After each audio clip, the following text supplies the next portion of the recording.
Barangay Love Stories. Love Stories.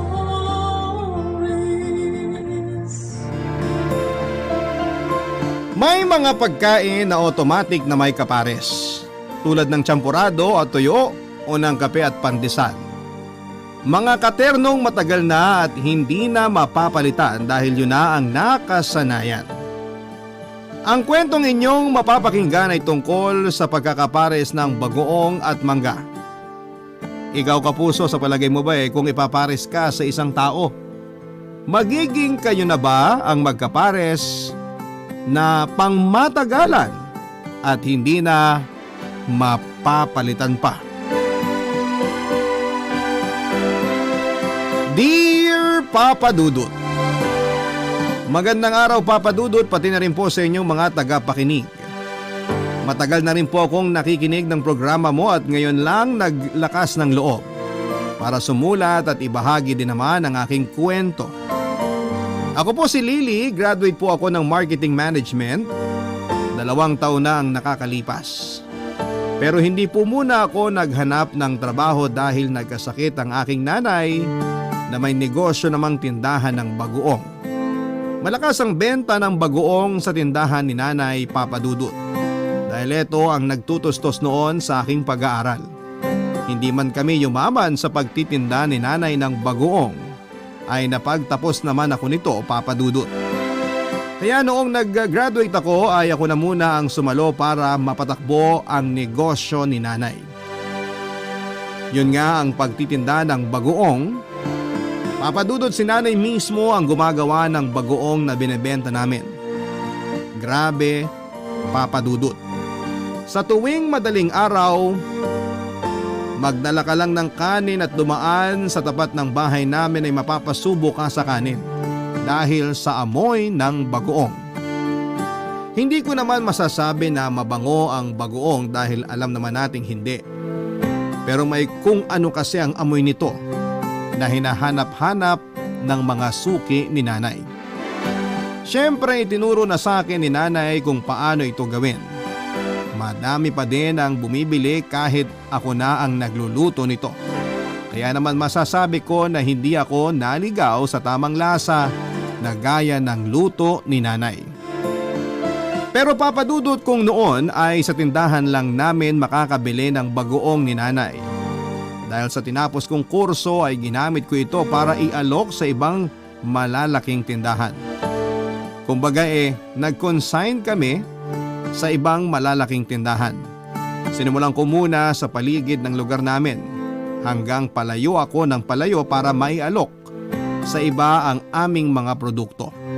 Katulong ko ang best friend ko na si Oscar, pero gusto niya ang pagbigkas ng pangalan niya ay Scar. Para daw mas mysterious. Openly gay po si Scar, tahimik pero lumalabas ang tapang pag inaway. May itsura si Scar, napaka-conscious niya sa itsura niya. Feeling ko nga mas makinis pa siya kaysa sa akin. Balik kami po ang magkasama sa pag-aalok ng bagoong. Bilang wala pa din naman siyang trabaho dahil sa maganda naman ang takbo ng negosyo namin, ay kinumbinsi ko siyang magtrabaho sa amin bilang assistant.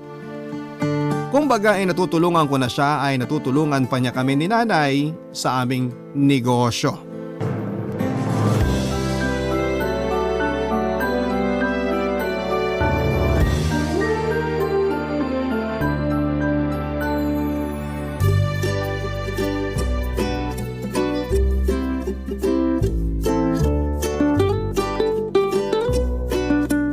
Ano Oka? Okay ka ba? Anong Oka? Oscar! Sinabi ng Scar, not Oscar. Tayo lang naman dalawa. Kahit na mag-isa ka pa, wag mo akong tatawaging Oscar. May ilang kasi ako sa Scar, para kang peklat. At least nakatatak. Hindi malilimutan dahil isa ng peklat unless pa plastic surgery nila. Ewan ko sa'yo, nag-iimbento ka na naman dyan. Basta ngayon makakasama mo na ako sa business nyo, wag mo na akong tatawaging Oscar. Pinabayaan na nga kita nung nag-aaral tayo pero hindi na ngayon dahil mga dalaga na tayo. O sige na, Scar na kung Scar. Very well. So anong unang plano, ma'am? Huwag mo kong tawaging ma'am. Siyempre, boss kita Hindi mo ko boss, kaibigan mo ko. Seryoso tayo sa business pero wag naman seryoso sa tawagan. Lili pa din ang tawag mo sa akin. Malay mo naman, pag lumaki na ang negosyo niya maging bagoong empire na. Yung kayo na rin ang magpapadala ng bagoong pag may Christmas dinner sa GMA. Loko-loko ka. Bakit naman sila order ng bagoong para sa dinner nila? Malay mo lang naman, mabuti na yung handa. Puro kakalokohan. Pero serious ako sa business ha. At least magagamit natin yung mga natutunan natin. Yun na nga. Si Madir, kumusta? Si nanay okay naman. Mabuti yung dun muna siya sa tiyahin ko sa Cebu. Pero syempre bawal na sa kanya yung mapagod ng sobra. Kaya nga ako na ang naghahalo ng bagoong tuwing madaling araw. Ay, parang beauty pageant. Ipinasa na sa'yo ang corona. Parang ganun na nga. Siyempre, tutulong ako dyan. Gusto ko kayo mag-amoy bagoong pag umaga. Oh, so, anong unang plano? Ang first phase natin, iaalok natin sa malalaking tindahan dito sa atin ang bagoong natin. First phase, alok sa tindahan. So, sa phase 1 tayo magsisimula. Ano? First phase natin sa phase 1. So, ang second phase sa phase 2. Ito naman akala ko ba seryoso ka? BFF, seryoso ako no? Sa dami ng tindahan sa phase 1, covered na agad ang unang hakbang ng plano natin. Kung sa bagay may point ka. Diba? So, uubusin natin ang phase sa paligid tapos ano nang next step? Kapag nakapagsimula ng mga delivery sa tindahan, susunod natin sa labas naman ng lugar natin. Hanggang sa palayo tayo ng palayo ng aalukan. Pasok sa banga ang plano mo, Madam CEO. Anong CEO? Dadalawa lang tayo dito. Aba, sabi nga, you can never can tell. Baka bukas makalawa, big time na ang nanay's bagoong. Magdilang anghel ka sana. Hindi malayo. Mukha naman akong anghel at ang dila ko… Matabil. Matabil. Ay, matabil! Ano ka ba? You're putting words into my mouth. Totoo naman na matabil ang dila mo. When needed lang naman. When needed? So araw-araw needed.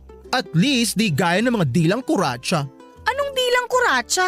Mga dilang walang pahinga. In other words, marites!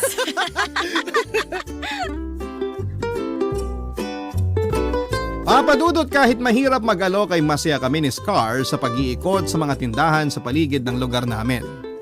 Dahil sa napakasaya naman talagang kasama ni Scar, kaya pag malapit na kaming tamaan ng pagod at kahinaan ng loob, ayon, magpapatawa na naman si Scar, kaya parang energy drink namin ang pagtawa. Para siyang gas, kaya wala kaming pagod umikot kahit naglalakad lang. Marami din naman na nagtiwala sa produkto namin, Papadudot, kasi syempre para maniwala talaga sila ay may pa-free taste kami. Masarap daw ang bagoong ni nanay. May nagsuggest sa amin na dapat pag nagpa-free taste kami ng bagoong sa iba, dapat ay may dala din kaming mangga para mas malasahan nila ang sarap ng bagoong pag ipinapareha sa mangga. May ilan din naman na humindi sa amin pero hindi naman daw dahil sa hindi masarap ang bagoong namin. Kung hindi pa daw sila handa para sa pagtitinda ng bagoong. Medyo hindi ko naiintindihan kung bakit, pero nirespeto ko na lamang ang desisyon nila.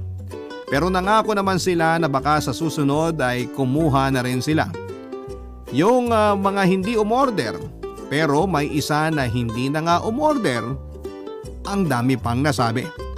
Kesyo ano raw ang gagawin niya sa bagoong, mga plastic na pambalot ang tinda niya. Sinabi ko pa nga na baka pwedeng mag-exchange deal kami. Bebenta niya ang bagoong ko pero sa kanya kami kukuha ng plastic na gagamitin namin na lalagyan ng mga bibilhing bagoong. Papadudot, pwede niya namang sabihin na no thanks pero yung bibig niya parang kuratsa din at parang Armalite.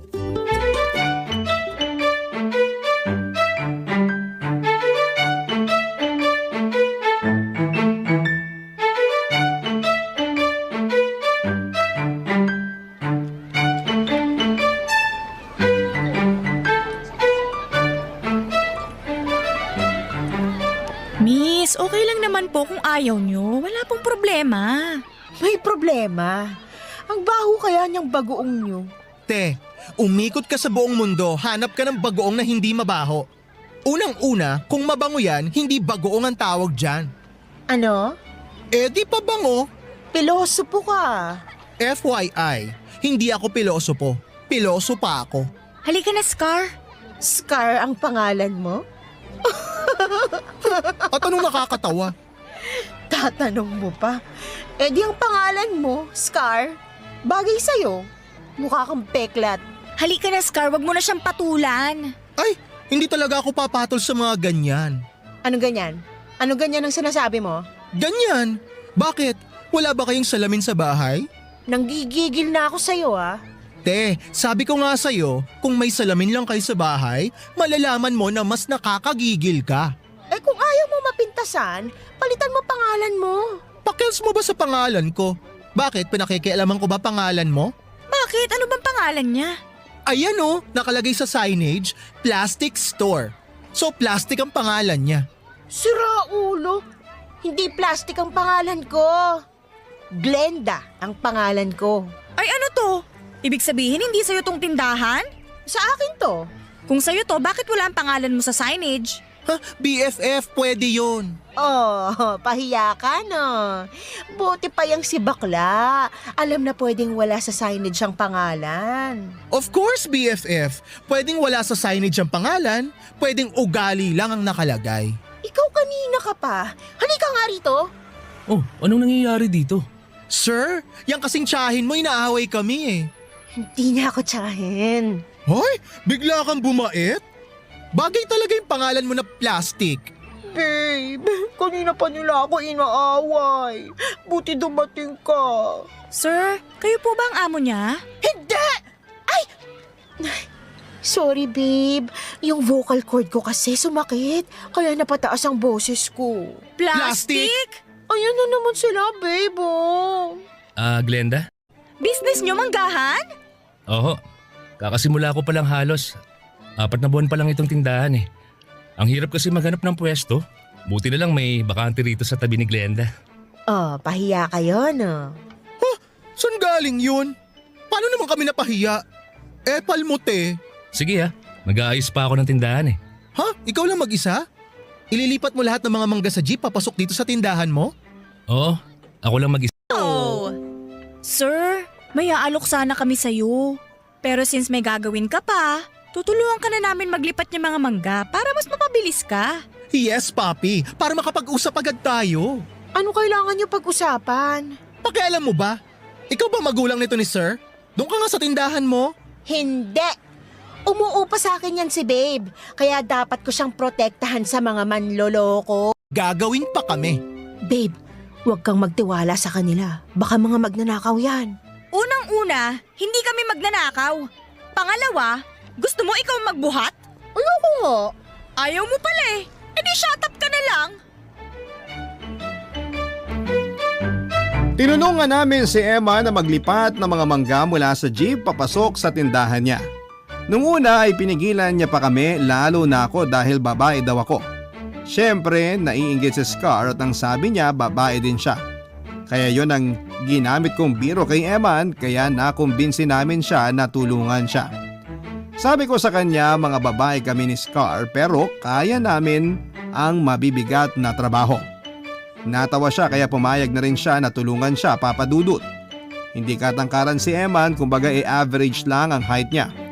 Sabihin na nating 5'8" pero kahit na hindi siya tall talaga namang dark and handsome siya. Napakaganda ng kulay niya. Habang nagbubuhat kahit mabigat ay nagtatawanan kami at natatawa siya sa mga patawa ni Scar. Ako naman ay natatawa kasi sa tuwing mapapatalikod si Eman ay kinikilig si Scar. Habang nangyayari ang saya namin ay gigil naman si Glenda habang nakatingin. Pinangatawanan talaga niya ang tinda niyang plastic. Kasi sa tuwing mapapatingin naman sa kanya si Eman ay napakatamis ng ngiti niya. Pero pag kami ang nakatingin ay kita mo na nanlilisik na ang kanyang mga mata.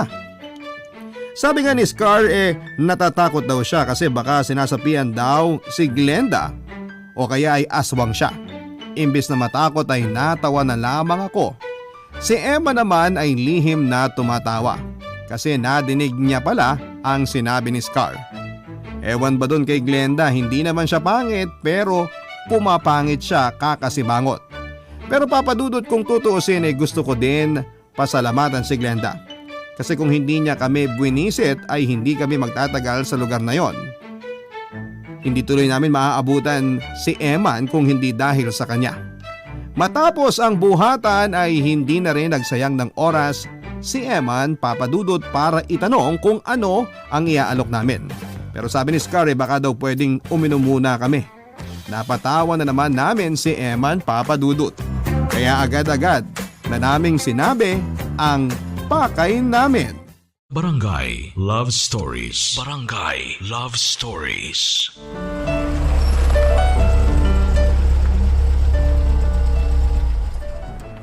Good morning! Aga mo ah. May dala kasi akong kape at pandesal. Kain muna tayo bago ako pumunta sa tindahan. Ay mabuti pa, ihain nyo na yan sa mesa. Ako na magpapasok ng mga manggat, itong mga bagoong, ilalagay ko na dun sa jeep para aalis ka na lang mamaya. Sandali, tutulungan na kita. Mabuti pa nga. Mabilis na lang yan. Dalawa na kayo eh. Akin na yung pandesal at kape na yan. Bilisan nyo ah. Baka lumamig na tong kape. Salamat, Scar. Ay, parang bago ng bago. Others ka? Ano ba?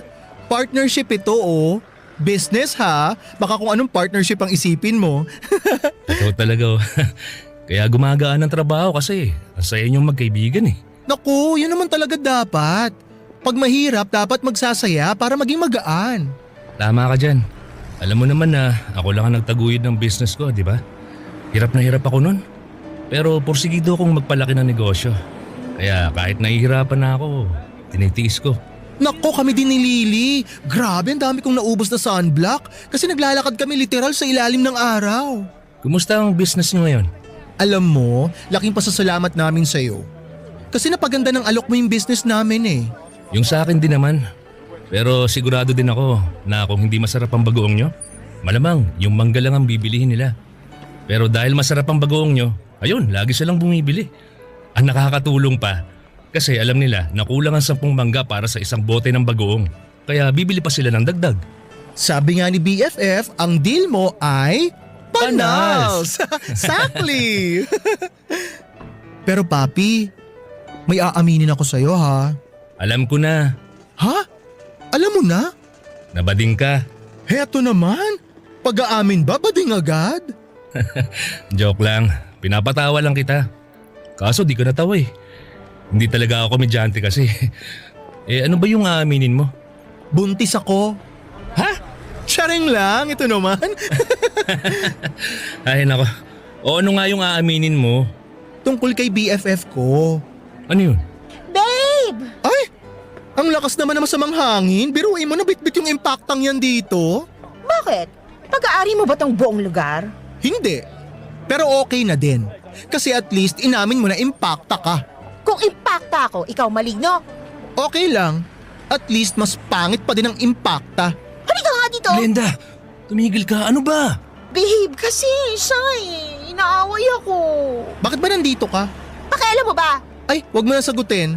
Alam ko na kung bakit ka nandito. Bakit? Ganyan kasi ang mga kontrabida. Kailangan buisitin ng mga bida. Babe, awayin mo nga siya. Ang tagal nyo, lalamig na yung mga kape. Ay, kaya naman pala. Anong kaya naman pala? Kaya sila natatagalan. May dumating kasing kontrabida. Kita mo na? Confirm! Babe, pinagtutulungan nila ako. Arte? Che! Bakit ka nga ba nandito? Naglalakad kasi ako, tapos bigla kitang nakita. Naglalakad ka? Tapos napadpad ka dito? Phase 1 ito. Taga phase 4 ka. Alam mo ba kung ilang phase ang dadaanan mo bago ka mapadpad dito? 2 phase. Ang kapal ng face mo. Bakit ba ako nakikipag-usap sa inyo?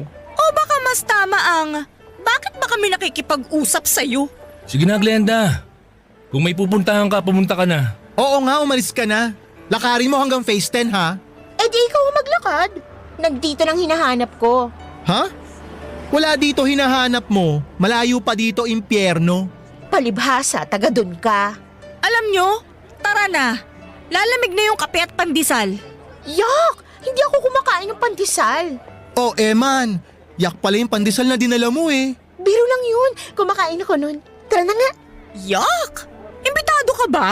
BFF, hindi siya kumakain ng pandesal. Kasi yung arena, ayan oh, sa pes niya nilalagay. Grabe mag-powder. Espasol yarn? Hindi ako nagme-makeup, no? Anong hindi? Napakasinungaling mo talaga. Ayan, kitang-kita sa mukha mo, oh. Hindi to powder. Naglakad nga ako, di ba? So alikabok to. Kayo? Kanina pa kayo Glenda, huwag kang mag-iskandalo rito. Halika na nga sa loob, Scar. Tara na, Eman. Lily, kayo na lang ni Scar ang magkape. Iuwi ko na lang to si Glenda. Bahala ka. Halika na, Scar.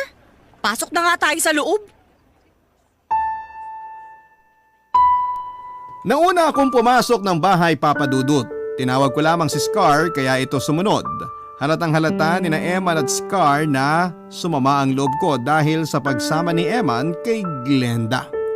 Nahalata ng lahat maliban kay Glenda na parang ahas na nag-alok ng mansanas kung makalingkis kay Eman. Hindi ko alam, Papa Dudut, kung bakit ganon ang inasal ko. Oo, inaamin ko na nahulog ang loob ko kay Eman. Alam na alam ni Scar yon, pero wala namang namamagitan sa amin. Hindi naman kami papadudot kaya makalipas ang ilang sandali ay napahiya din ako sa inaasal ko. Simula noon ay hindi na ako humaharap kay Eman. Si Scar na lamang ang pinapaharap ko sa kanya sa tuwing magdi-deliver at magpipick up siya. Hindi ko alam kung dahil ba sa hiya ko sa inasal ko o kung dahil ba sa masama talaga ang loob ko kay Eman. Pero bakit nga hindi naman kami papadudot?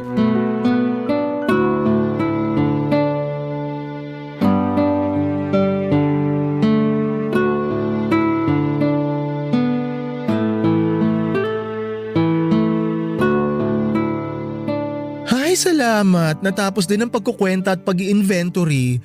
Kapagod ah. Ang bilis nga natin eh. Hindi ka kasi nagsalita buong pagkukwenta natin. Naninibago ko sa'yo. May problema ka ba? Ako wala, pero ikaw meron. Anong ako meron? BFF, kaya hindi ako nagsalita at hindi nagpatawa kasi tatagal na naman tayo. Nanahimik ako para mapabilis ang pagkukwenta natin para matapos tayo kagad. Bakit nga? Hello? Bakit nga ba? Para makausap kita. Nag-uusap naman tayo ah. Gusto kitang makausap ng hindi tungkol sa business. Nagkakausap naman tayo ng ibang bagay ah. Gusto kitang makausap ng hindi tungkol sa ibang bagay. Alam mo, tumbukin mo na. Anong bagay ba yung gusto mong pag-usapan natin? Hindi bagay ang sinasabi ko, kundi tao. Tao? Sino ba? Si Eman? O di lumabas din ang daga sa lungga. Ano bang pag-uusapan natin? Kaloka ka! Si Eman nga! Ibig kong sabihin, ano bang tungkol sa kanya? Wala maang maangan, te. Tayong dalawa lang naman to, oh. Maayos naman ang relasyon namin bilang business partners. As business partners. Yung as partner lang. Wala namang kaming relasyon bukod dun. Kasi nga nagpapaapekto ka sa mga surot ng lipunan. BFF, alam mo na alam ko na gusto mo si Eman. Hindi mo pa sinasabi sa akin, ramdam na ramdam ko na yung tugudug-tugudug ng puso mo. Sa akin lang naman yun. O yun naman pala eh. Bakit affected ka kay Impactang Glenda? Wala naman akong karapatan. O bakit nga hindi mo siya kinakausap? Nahihiya ako. Natatakot ka. Ha? Natatakot ka na baka ikaw lang ang nagmamahal. Oo. Alam mo, kapag nag-uusap tayo ni na Eman, ramdam ko na hindi lang din siya nandito para sa negosyo. Pwede naman niyang iutos sa iba yung pagde-delivery pero bakit siya ang umaasikaso? Kasi masipag siya.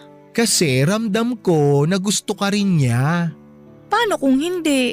Di mo din naman siya binibigyan ng pagkakataon para magsalita eh. Paano mo malalaman? Anong gagawin ko? Bumalik ka sa dati. Harapin mo siya bilang business partner at kaibigan. Hayaan mo ang panahon na magsabi kung anong mangyayari. Pero bakit iniwan niya tayo nun tapos kay Glenda siya sumama? Oh my gosh, Bes! Nagsiselos ka nang wala sa lugar. Kaya nga niya ginawa yun para ilayo si Glenda sa atin. Kasi ayaw ni Eman na binabastos tayo ni Glenda. Ay oo nga. O so ano? Back to normal na bukas. Pero paano? Matapos ng inasal ko? Baka magulat ka pa kung malaman mo na hindi nagalit sa'yo si Eman. Totoo ba? Paano mo nalaman? Manghuhula ako, bes. Kaloka ka. Siyempre kausap ko siya araw-araw, tuwing umaga, di ba? O ano? Oo na. Ay, salamat. Nagutom ako sa'yo ha. May niluto ka ba dyan? Meron. Ay, good. Anong niluto mo? Bagoong. Matapos ang usapan naming yon, kinabukasan Papa Dudut ay ginamit ko ang inipon kong lakas ng loob mula noong gabing magkausap kami ni Scar. Parang walang nangyari noong dumating si Emma noong umaga. Balik ako sa dati. Nung una ay ilang pa si Eman. Pero nang magsalita ako ay kitang-kita ko ang pagbabago sa mukha niya. Ewan, Papa Dudut.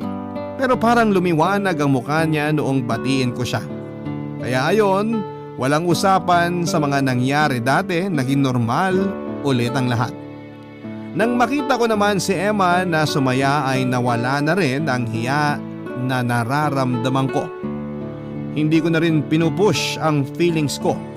Sabi nga ni Scar ay hayaan ko ang panahon na magsabi kung anong mangyayari. Barangay Love Stories. Barangay Love Stories. Papa Dudut, bumalik sa dati ang relasyon namin lahat. Kahit may nararamdaman ako kay Eman ay kinimkim ko na lamang yon kasi ayaw kong masira uli ang pagkakaibigan namin at baka madamay pa ang gumagandang takbo ng mga negosyo namin. Palagi kami nagtatawanan pag magkakasama. Siyempre dahil kay Scar na walang paltos na magpatawa. Pero sa likod ng lahat ng liwanag ay laging may dilim. Siyempre, pagpapasok sa eksena si Glenda ay laging nega ang outcome. Wala siyang pagod mangasar, Papa Dudut, at hindi niya tinatantanan si Eman. Kahit nakulang na lamang ay ipagtulakan siya pero hindi siya nagpapapigil. Minsan ay hindi ko na nga alam kung natatawa ba ako o naaawa sa kanya. Kasi para siyang linta, Papa Dudut. Bukod sa pangasar ni Glenda ay hindi din siya napapagod na awayin kami ni Scar.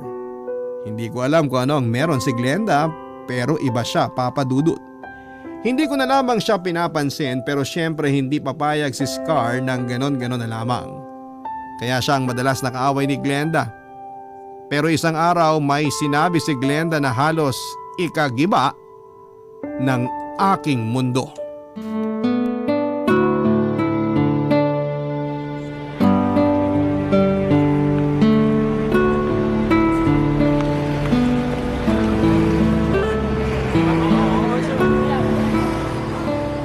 O ano yan? Ano ang alin? Yang ngiting yan. Kung ano-ano nakikita mo. BFF, sa akin ka pa ba maglilihim? Siyempre hindi. Hoy, ano nga? Waiting ako dito oh. Si Eman kasi. BFF, konti na lang masasabunutan na kita. Ito naman, siyempre ninanamnam ko muna yung sasabihin ko. Pagkain ba yung ikukwento mo at kailangan mong namnamin? Ito naman, sige na nga. May sinabi kasi sa akin si Eman. Nagtapat na siya? OA mo naman, hindi pa? Ay, teka. Kung ganyang katamis ang ngiti mo pero hindi naman siya nagtapat, anong dahilan ng ngiting yan? Niyaya niya akong kumain sa labas. Kumain sa labas? Diyan sa tapat? Piloso po ka naman eh. Sa restaurant. Alam mo, mabuti na lang hindi ako maramdamin. Kasi kung maramdamin ako, kanina pa ako nagtampo dahil hindi ako invited. Invited ka nga. What? Bakit? Ayaw mo ba?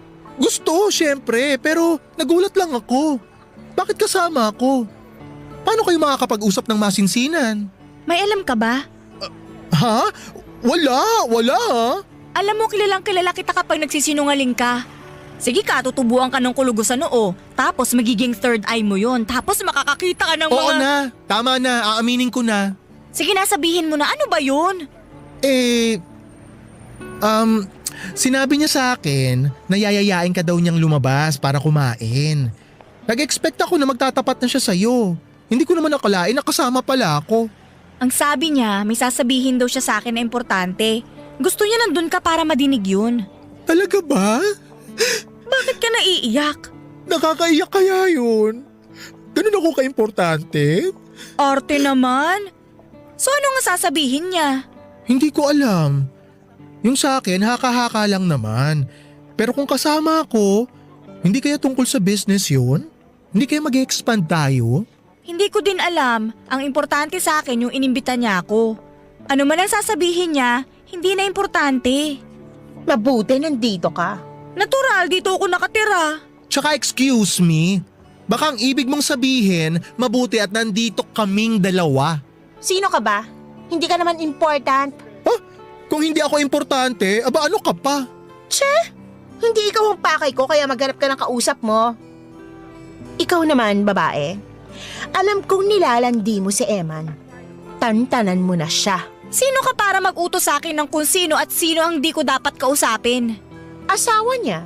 Asawa? Tumahimik ka, buwisit ka. Mas buwisit ka. Alam mo ba ang ibig sabihin ng asawa? Matatawag lang na mag-asawa ang dalawang tao pag kinasal na sila. Pwes, malapit na kaming ikasal. Ilusyonadang palaka ka. Di wag kang maniwala. Sino ka ba? Sa akin ang huling halakhak. Alam mo, wala kaming pakialam sa panaginip mo. Gumising ka nga. Teka BFF, baka tayo ang tulog. At dahil kaharap natin yan, baka bangungot ito. Sige lang, hindi ako apektado. Dahil ako naman ang nagwagi. Teka nga, kawawa ka naman kasi eh. Kaya papakinggan ko na lang ang sasabihin mo. Paano kayo ikakasal ni Eman? Dahil pinagtapat ko na sa kanyang totoo. Na ano, nabakla ka din. Shut up! Pinagtapat ko na buntis ako. Ano? Ano? Eh di na nahimik kayo. Kaya aalis na ako. Baka ma-stress pa ako at makasama sa baby ko. BFF, huwag mo siyang pakinggan. Alam mo naman na may tililing yun. Kita mo tumatawa mag-isa palayo. Scar, hindi mo ba naisip na kaya gusto ni Emma na makausap tayong dalawa para sabihin niya na magpapakasal na siya? Ha? Ay, oo nga. Papa Dudut, kahit alam na namin ang sasabihin ni Eman ay pumunta pa din kami ni Scar sa imbitasyon niyang dinner sa labas. Unang-una, wala naman akong karabatang magalit dahil hindi naman kami. Kahit katiting ay hindi naman naging kami, Papa Dudut. Para kami mga zombie ni Scar nang dumating sa restaurant. Nanibago pa si Eman kay Scar kasi bukod sa hindi ito nagpapatawa ay hindi ito nagsasalita. Hindi ko din alam kung nawiwirduhan ba si Eman sa kilos namin. Kasi yung mukha niya ay parang isang malaking question mark. Kumain kami, Papa Dudut, napakatahimik pa din ni Scar. Ako naman ay napakatipid ng mga sagot ko sa mga tanong ni Eman na nag-iisang nagsasalita sa mesang yon. Siya at tinanong ko kung tungkol ba sa business ang pagkikita naming tatlo. Sabi niya ay hindi daw. Kaya inunahan ko na ulit siya at sinabi ko na alam na din namin na magpapakasal na siya dahil buntis si Glenda. Kitang-kita ang pagkabigla sa mukha ni Eman, Papa Dudut. Kung nung una question mark ang mukha niya ay napalitan po ito ng exclamation point. Ang tagal bago may lumabas na boses sa bibig niya. Sinabi niya na hindi totoo ang sinasabi namin. Nalaman niya na si Glenda mismo ang nagsabi sa amin. Sa kanya ikinuwento na hindi siya ang ama ng dinadala ni Glenda dahil noong umaga ay napakalaking gulo ang nangyari sa pwesto ni Glenda. Nandun ang mga magulang niya at hinihintay siya para kumprontahin siya tungkol doon sa inamin ng kababata niyang si Fredo. Tungkol sa nangyari sa kanilang dalawa. Iyak daw nang iyak si Glenda at hindi makatingin sa kanya. Hindi namin alam ni Scar kung matutuwa kami dahil naaawa din naman kami kay Glenda.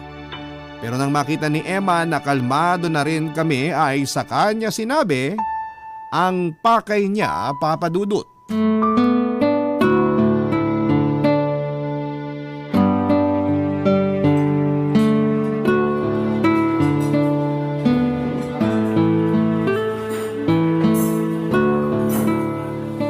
Ngayong malinaw na ang lahat.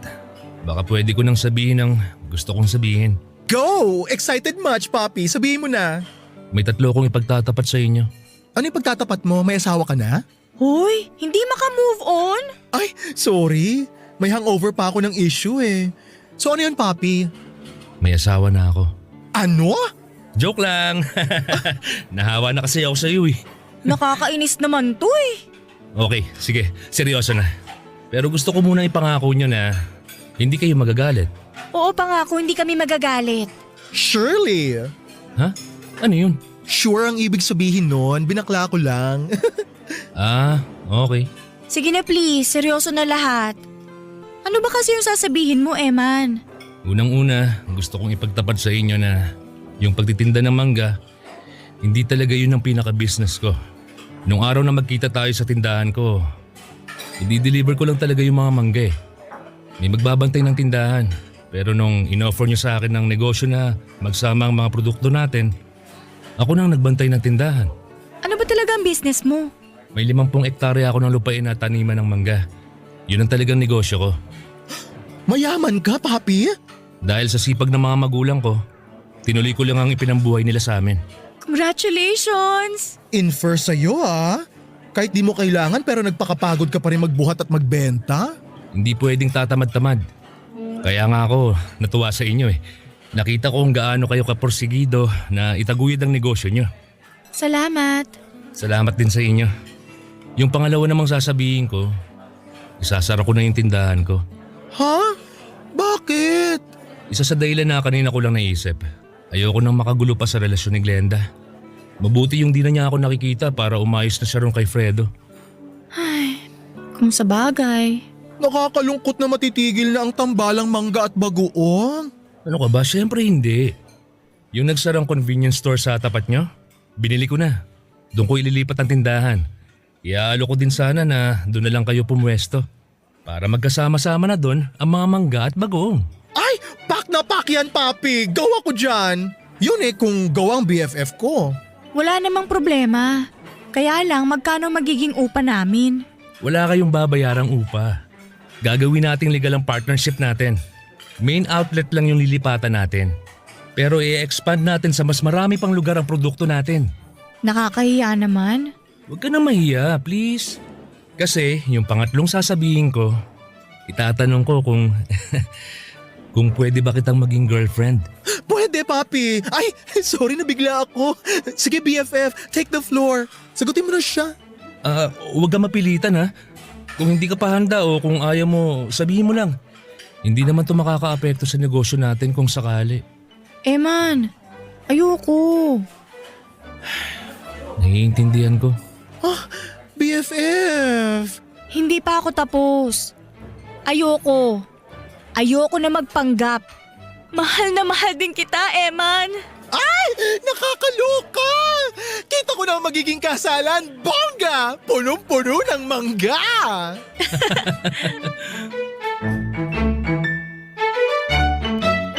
Papadudot mag-asawa na kami ni Eman sa ngayon. Si Scar naman ang nagmamanage ng pangatlong outlet namin at ako naman ang sa pangalawa. Napalaki namin ang negosyo, Papadudot, siguro dahil pare-pareho kami ng dinadaanan. At yon ay ang magsipag. Madami na rin kaming taong natutulungan. Ang ikakagulat mo, Papadudot, ay sa amin na rin nagtatrabaho sina Glenda at Fredo. Kinalimutan na namin ang mga nagdaan. Humingi ng tawad sa aming lahat si Glenda sa mga nagawa niya. Bagamat nag-aasaran pa din sina Scar at Glenda ay masasabi kong okay naman silang dalawa. Inaanak pala ni Scar ang anak ni Glenda, ang ironic, Papadudot, no? Yan siguro talaga ang buhay. Si nanay nga pala ay maayos na ang kalagayan at palagi namin siyang dinadalaw sa Cebu, pero sa isang buwan ay siya naman ang dadalaw dito. Kami naman ni Eman ay may hinihintay na din kasi may dinadala na din ako sa tiyan ko. Pag magkapares talaga, magkapares. Kahit mag-experiment ka pa ng ibang pwedeng ipares doon. Kaya para sa akin, ang mangga ay kapares ng bagoong kahit na ano ang mangyari. Salamat po, Papadudod, sa pagbibigay ng oras para basahin ang sulat ko. Ang inyo forever kapuso at kabarangay, Lily. Nagustuhan ng iyong napakinggan? Ituloy yan via live stream sa www.gmanetwork.com/radio. Barangay LS 97.1 Forever